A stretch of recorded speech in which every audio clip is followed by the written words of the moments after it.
30x50 का नवनिर्मित घर बैतूल मध्य प्रदेश में तैयार किया जा रहा है श्री लखन सिंह चौधरी जी के द्वारा। आज इस घर की केस स्टडी को बताता हूँ। सर ने यह घर बनाया तब सर यह सोचते हैं कि जितना स्ट्रक्चर अभी तक इसका कंप्लीट हो गया कि यह घर मेरा वास्तु के अनुसार डिजाइन है और वास्तु युक्त यह घर तैयार किया जा रहा है। जबकि इन्होंने अपने आर्किटेक्ट से और जैसे भी जिस दिमाग से इन्होंने अपना वास्तु को फॉलो किया, लेकिन सच्चाई इसके उलट फेर निकली। क्यों? क्योंकि मैं सबसे पहले उसका मुख्य कारण बताता हूँ। इनने वास्तु कैसे माना उसका भी रीजन बताता हूँ। यह घर एकदम एग्जैक्ट ईस्ट फेसिंग है, तो यह जो मुख्य द्वार निकाला यह नॉर्थ ईस्ट और ईस्ट के मध्य में निकाला इनके माध्यम से। दूसरी बात, इन्होंने जो स्टेयर्स बनाई दक्षिण की दीवार से चढ़कर बनाई, तो यह इनके हिसाब से सही है। तीसरी बात, जो हर व्यक्ति ऐसा करता है, ईशान कोण में बोरवेल बनाया जो कि इनके हिसाब से सही है। रसोई घर की सेकंड पोजीशन, दो पोजीशन होती हैं। पहली पोजीशन होती है अग्निकोण, दूसरी पोजीशन होती है भायप कोण। तब मैं देखता हूं कि इन्होंने पूरे जो रसोई घर को निर्मित किया भायप कोण में निर्मित किया। मास्टर बेडरूम को साउथ वेस्ट में निर्मित किया। दक्षिण दिशा में टॉयलेट बनाए।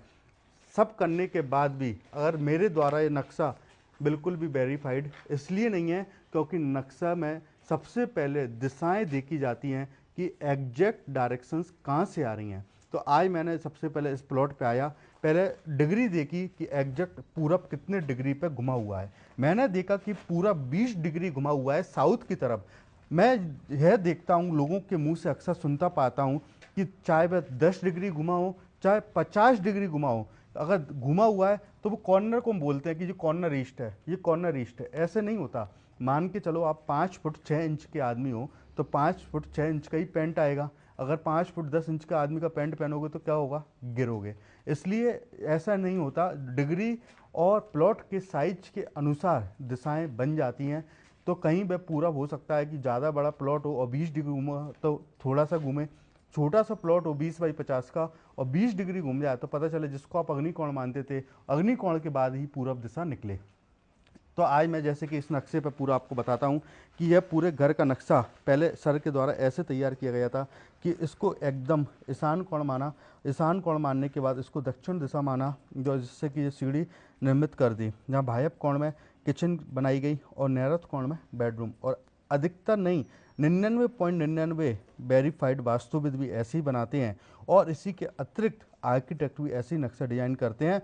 और जब घर में गृह प्रवेश हो जाता है, उसमें जब जाने के बाद जीवन में काफ़ी उतार चढ़ाव आते हैं, तब अपने कर्मों को दोष देते हैं या भाग्य को दोष देते हैं। और क्योंकि उनके दिमाग में ऐसा होता है कि हमने वास्तु से ही घर बनाया है तो वास्तु की तो कोई गलती नहीं है। हो सकता है कि इसमें गलती और कुछ हो, कि कुंडली का दोष हो, पितृ दोष हो, XYZ देवता परेशान कर रहे हो, लेकिन ऐसा कुछ नहीं होता। आपको अगर सही वास्तु करना है तो पहले आप डिग्री देखिए। अब मैंने यहाँ डिग्री को चेक किया तब एग्जैक्ट सेंटर वैसे ईस्ट यह आना था, लेकिन ईस्ट 20 डिग्री टिल्ट होने के कारण यह आ रहा है। अब जो स्टेयर्स बन गई यह एग्जैक्ट ईस्ट डायरेक्शन में बन गई। ईस्ट मतलब पूरब दिशा। पूरब दिशा मीन्स यहाँ से सूर्य उदित होता है। सूर्य उदित होता है उस दिशा में आप घर में क्या दिखा रहे हो? सीढ़ियाँ। मीन्स जो आपके नेम फेम की कारक होती हैं सीढ़ियाँ, समाज में लोगों का सामाजिक संपर्क बढ़ाती हैं ईस्ट डायरेक्शन, उसमें आप सीढ़ी बना दोगे तो कहीं ना कहीं आपको सम्मान में ख्याति नहीं मिलेगी। इसलिए आज जैसे कि ईस्ट डायरेक्शन में सीढ़ियों का दोष है, अब मैंने यहाँ बिना तोड़ फोड़ के ऐसे कुछ उपाय किए हैं कि जिससे कि जो ईस्ट डायरेक्शन का दोष है वह कंप्लीट 100% जो दोष है वह खत्म हो जाएगा, क्योंकि हम बने हुए गलत का भी सही कर सकते हैं।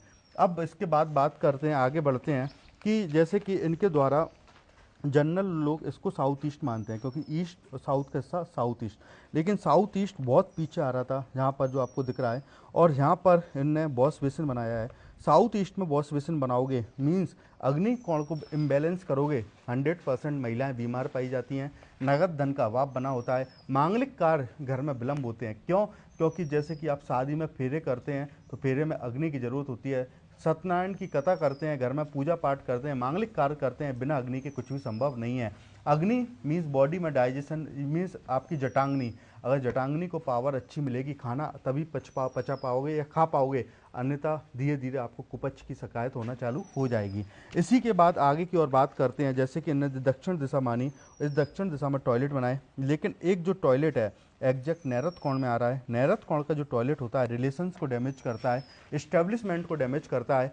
तो आज मैंने उस सीट को हटाकर साउथ साउथ वेस्ट जो डिस्पोज का जोन होता है, जहाँ से टॉयलेट बनने का जोन होता है, उसमें शिफ्ट करने की सलाह दी है, जिससे कि इसका दोष ना लगे। इसके अतिरिक्त इस घर में और भी जैसे कमियां थी, जैसे कि मास्टर बेडरूम में कहाँ पे वॉर्डरोब किस तरफ करना है, मिरर्स किस तरफ लगाने हैं, वॉशरूम में टाइल्स किस कलर की लगानी है, और इसके अतिरिक्त हर रूम में किस प्रकार के कलर सिलेक्शंस करने हैं, चाहे वह सोफे का कलर हो, बेडरूम में वॉर्डरोब का कलर हो, दीवारों का कलर हो, किसी का भी कलर हो, यह सबके लिए वास्तु में बहुत महत्व होता है। इसमें एक सबसे बड़ी गलती है कि आज के समय में जो सबसे बड़ी गलती देखने को होती है कि हर घर में दक्षिण और पश्चिम का जो कोण होता है पीछे चारों तरफ से ओपन तो छोड़ते हैं, लेकिन उसको नीचा कर देते हैं, जो कि बाद में अकाल घटना का कारक होता है। उस घर में मुखिया जाते से ही मात्र 2 से 3 वर्ष ही रह पाता है, उसके बाद उसकी अकाल घटना घट जाती है। इसलिए कभी भी घर में दक्षिण पश्चिम के कोने को नीचा नहीं रखना चाहिए, आज उसको ऊंचा करने की सलाह दी है। काफ़ी बिल्डिंगें ऐसी होती हैं कि दक्षिण पश्चिम जैसे ही नीचा होता है बिल्डिंग ही पूरी नहीं बन पाती, कहीं ना कहीं उस बिल्डिंग में संकट के बादल मंडरा जाते हैं। इसलिए इसको इस प्रकार के कार्यों को नहीं करना चाहिए। वास्तु एक इतना बड़ा विज्ञान है, यह एक इतना बड़ा हथियार है कि अगर इसका सही इस्तेमाल कर ले तो व्यक्ति का कायाकल्प हो सकता है, क्योंकि जो सब कुछ होता है वह घर होता है। इसके लिए खूब शास्त्रों में आप अध्ययन कर सकते हैं, विश्वकर्मा प्रकाश, सम्रांगण सूत्रधार, पूरे एक से बड़े ग्रंथ भरे पड़े हुए हैं। इसलिए वास्तु को बिल्कुल भी नज़रअंदाज मत करिए। चाहे पैसा नहीं है तो एक कमरा कम बना लीजिए, 10 बाई 10 का कमरा कम बना लीजिए, लेकिन एक अच्छे एक्सपर्ट वास्तु से वास्तु इसलिए करवा लीजिए क्योंकि बाद में आपके घर में किसी भी प्रकार की अकाल घटना या नगद धन का अभाव होना चालू हो जाए या बाद में परेशानियां बीमारियां आना चालू हो जाएं, तो जो आप समय बर्बाद करोगे अपना धन का वह तो करोगे ही, और साथ में जो आप अपने जीवन में नीचे की ओर जाओगे वह अलग है। आज जहाँ पर सब ऐसे उपाय बताए हैं, ज़मीन की ऊर्जाओं को देखा, जमीन की ऊर्जाओं को बढ़ाने के उपाय बताए हैं, यह घर अब जो बनेगा निश्चित रूप से बहुत ऊंचाइयों को छुएगा। इस वीडियो के माध्यम से वचन है। सर आप बताइए, जैसे कि सर एडवोकेट हैं, सर आप बताइए, आप जैसे आप वकीलात करते हैं और जैसे कोई व्यक्ति गुनाह कर देता है तो आप धारा लगाते हैं, धारा पढ़ते हैं, सब पढ़ते हैं, तो यह एक नियम है, लॉ है ना, नियम है ना, तो ये भी नियम है, ये भी क्या है, नियम है, ये प्रकृति प्रदत्त नियम है। किसके द्वारा?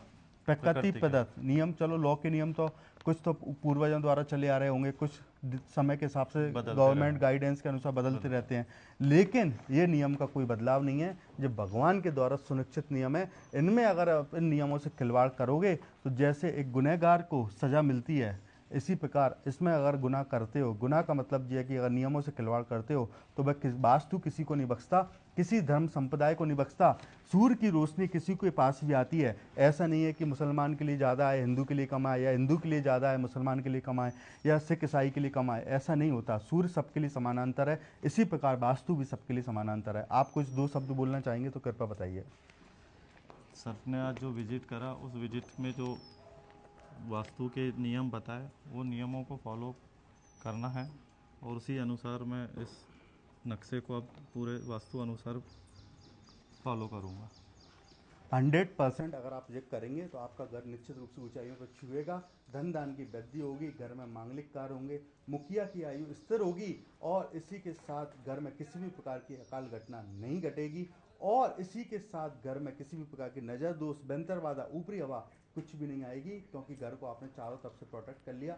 यह घर ऊंचाइयों को छुएगा। जिस विश्वास से बैतूल में वास्तु विजिट के लिए बुलाया उसके लिए धन्यवाद। सभी मित्रों को धन्यवाद। जय जिनेंद्र। जय जय।